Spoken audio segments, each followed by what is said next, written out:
दोस्तों, आज मैं बात करूंगा इन दो महत्वपूर्ण प्रश्नों पर। ये दोनों प्रश्न आपकी जिंदगी के लिए बहुत ही महत्वपूर्ण हैं। आपसे निवेदन है कि इस वीडियो का एक एक शब्द ध्यान से सुने और समझें। वे प्रश्न कौन से हैं? तो आइए सुनते हैं। पहला प्रश्न है कि वास्तविक नर्क क्या है, और दूसरा प्रश्न है कि परोपकार करने से आपको क्या फायदा। दोस्तों, पहले बात करते हैं नर्क की कि यह नर्क क्या है। हम लोग नर्क का नाम सुनकर भयभीत हो जाते हैं। रात दिन भगवान से यह प्रार्थना करते हैं कि हे ईश्वर, हमें नर्क में मत भेजना, ताकि नर्क की यातनाएं हमें ना भोगनी पड़े। आज मैं आपको बताऊंगा कि नर्क है क्या और नर्क में किस प्रकार के दुख मिलते हैं। तो दोस्तों, इस कहानी को आप ध्यान से समझना। एक बार एक आदमी की मृत्यु हो गई। मरने के बाद उसकी आत्मा एक ऐसे लोक में गई जहां तरह तरह के सुख उपलब्ध थे। हर तरह की स्वादिष्ट व्यंजन थालों में सजे हुए थे। सुंदर सुंदर सुगंधित बिछौने बिछे हुए थे। आरामदायक गद्दे पड़े हुए थे। खूबसूरत महल था। तरह तरह के उड़ने वाले विमान थे। सुंदर सुंदर अप्सराएं मौजूद थीं। सैकड़ों दास दासियां थे। हजारों प्रकार के भोग पदार्थ वहां उपस्थित थे। स्वर्ग जैसा नजारा देखकर उस आदमी को लगा कि वो स्वर्ग लोक में आ गया है, क्योंकि वहां सुख ही सुख थे। दुखों का तो कोई नाम ही नहीं था। ऐसे सुख आज उसने पहली बार देखे थे। तभी उसके पास एक सफेद वस्त्र पहने हुए एक देवदूत आता है और वो उस आदमी से बोला, भाई, ये सारी सुख सुविधाएं देखकर आप चौंक क्यों रहे हो? ये सब आपके लिए ही हैं। यदि इनमें से कुछ पसंद नहीं आ रहा है तो आप मुझे बताओ। आप जो इच्छा करेंगे उसे मैं तुरंत प्रकट कर दूंगा। आप जैसा भोजन चाहेंगे वैसा भोजन मिलेगा।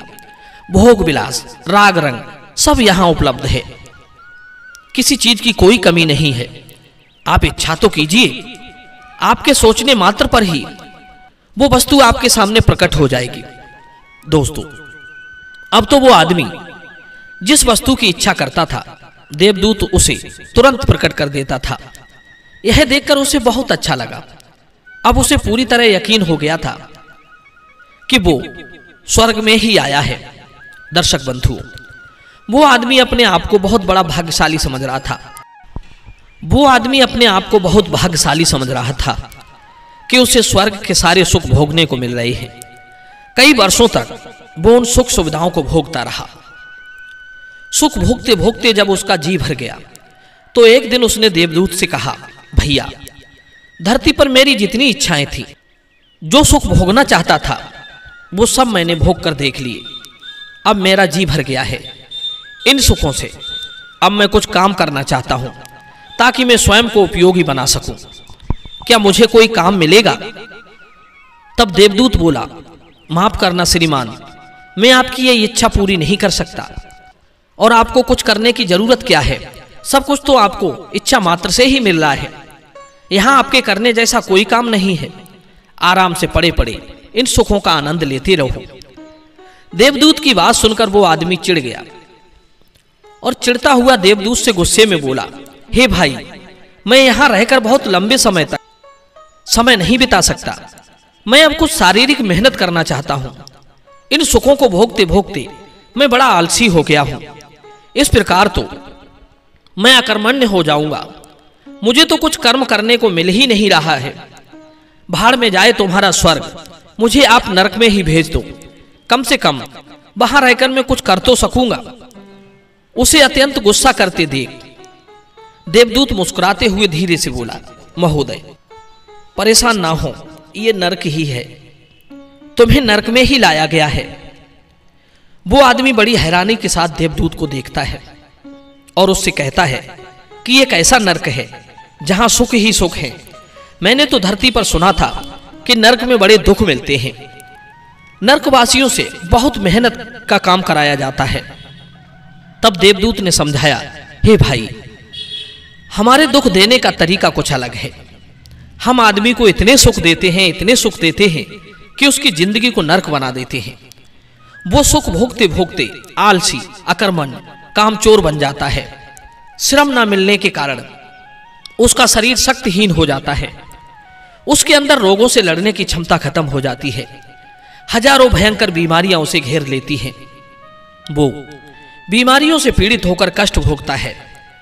वैद्य से उपचार कराने पर वैद्य उसे सलाह देता है कि वो सारी स्वादिष्ट वस्तुएं ना खाए, इसी में भलाई है। वो अंदर से इतना कमजोर हो जाता है कि अपना खाया हुआ भी भोजन नहीं पचा पाता। वो कर्महीन बन जाता है। ना तो उसे किसी काम को करने का ज्ञान रहता है, ना अभ्यास। वो दूसरों के अधीन रहने लगता है। भोजन तो कमाना दूर, उसके अंदर भोजन को उठाकर खाने की भी हिम्मत नहीं बचती। वो साहसहीन हो जाता है।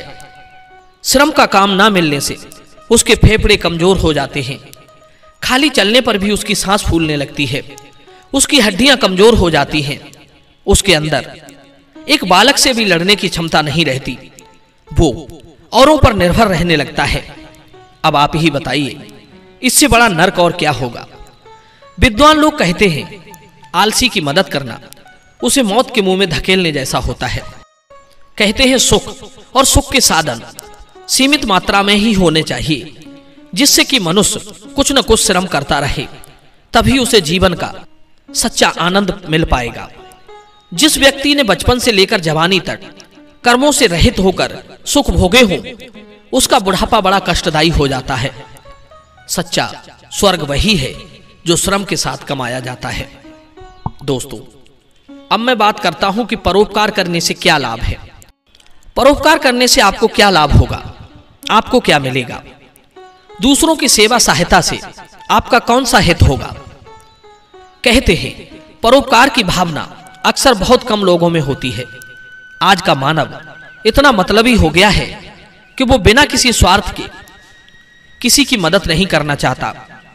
वो किसी की मदद करने से पहले 10 बार सोचता है कि यदि मैंने इसकी मदद की तो मुझे क्या लाभ होगा। वो बदले की उम्मीद के साथ ही किसी की ओर मदद का हाथ बढ़ाता है। दोस्तों, आज मैं बताऊंगा कि परोपकार करने से आदमी को कितना बड़ा लाभ होता है। यदि इस बात को आप समझ गए तो याद रखना, आपसे बड़ा कोई सुखी इंसान नहीं होगा। एक बार एक भला मानुष समुद्र के किनारे टहल रहा था। उसने देखा कि समुद्र किनारे बहुत सी मछलियां लहरों के साथ बाहर आ गई थीं। लहरें तो वापस चली गईं, पर वे मछलियां अभी भी समुद्र के किनारे उस रेत में पड़ी तड़प रही थीं। उस सज्जन व्यक्ति ने एक मछली को सूखे रेत में पड़ा देखा तो उसे झुककर उठाया और समुद्र में फेंक दिया। वहीं कुछ दूरी पर एक आदमी और टहल रहा था। उसने उस सज्जन व्यक्ति को जमीन पर झुककर कुछ उठाते हुए देखा और उसे समुद्र में फेंकते हुए देखा। वो व्यक्ति तुरंत उसके पास आया और पूछने लगा, हे भाई, तुमने जमीन पर से क्या उठाया और उसे सागर में क्यों फेंक दिया। सज्जन व्यक्ति ने जवाब दिया, भाई, मैंने मछली को इस सूखे रेत में पड़ा देखा तो उसे उठाकर सागर में फेंक दिया।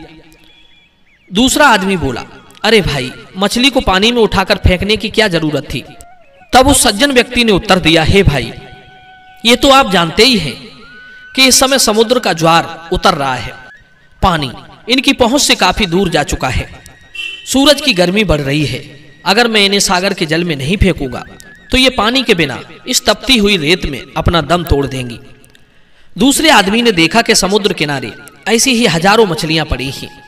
वो कुछ मुस्कुराता हुआ बोला, अरे भाई, ये तो हजारों की संख्या में है। समुद्र किनारे मीलों तक बिखरी पड़ी है।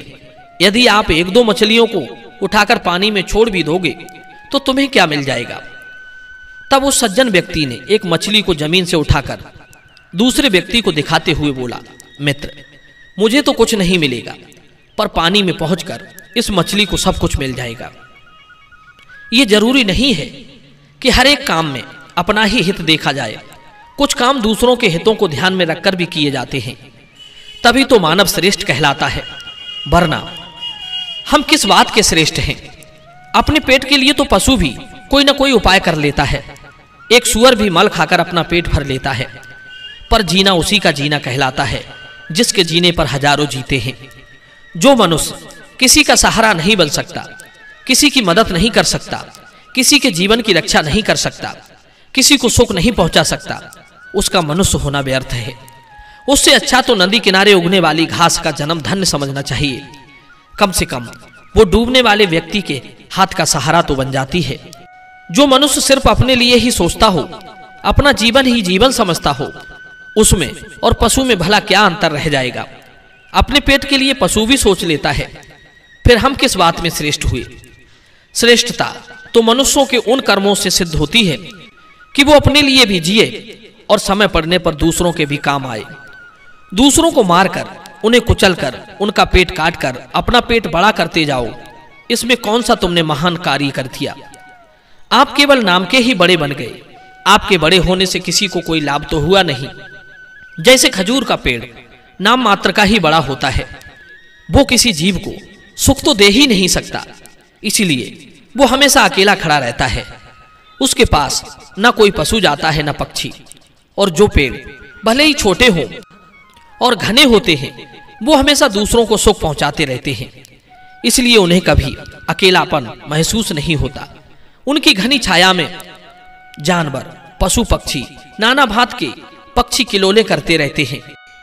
उसे वो चेताते हैं कि देखो भाई, तुमने हमारे लिए इतना किया तो हम भी हर परिस्थिति में आपको अकेला नहीं छोड़ेंगे। दर्शक बंधु, अब तो आप समझ ही गए होंगे कि परोपकार से क्या लाभ है। तो मैं उम्मीद करता हूं कि यह कहानी आपको जरूर पसंद आई होगी। तो चलिए मिलते हैं अगली वीडियो में एक नई ज्ञान चर्चा के साथ। आप सभी का बहुत बहुत धन्यवाद। जय श्री कृष्ण।